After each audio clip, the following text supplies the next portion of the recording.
Quand les bombes du marathon de Boston ont explosé, les deux coupables, des frères, reprennent une activité normale. Leur fuite ne commence qu'une fois que le FBI les identifie formellement 3 jours plus tard. Aux 2 victimes du marathon s'ajoute un policier qu'il tue pour lui voler son arme.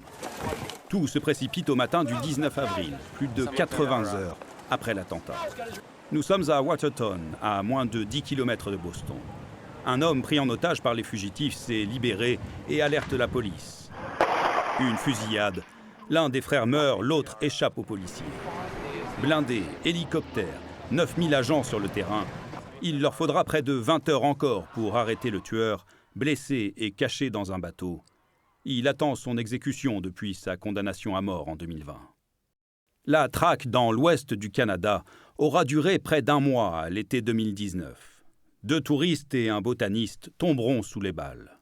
Qu'est-ce que représentent ces événements dits de tireurs actifs pour les forces de l'ordre? C'est la situation de plus haute alerte qu'on peut imaginer pour un service de police, certainement. Il faut mettre ça dans le contexte de ce qu'on a appris ces dernières années.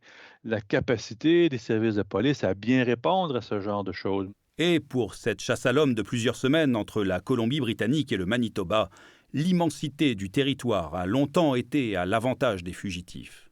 Le Canada est un bien grand pays. Donc, si quelqu'un veut s'en aller se sauver dans les bois, là, il y a beau jeu assez souvent. Donc, et là, la recherche est extrêmement difficile. Les tueurs vont parcourir entre 2 et 3 000 kilomètres avant d'incendier leur véhicule et de mettre fin à leur jour dans une zone hostile et reculée. Porte-à-Pique, en Nouvelle-Écosse, sera l'année suivante le théâtre de la pire tuerie de l'histoire moderne du Canada.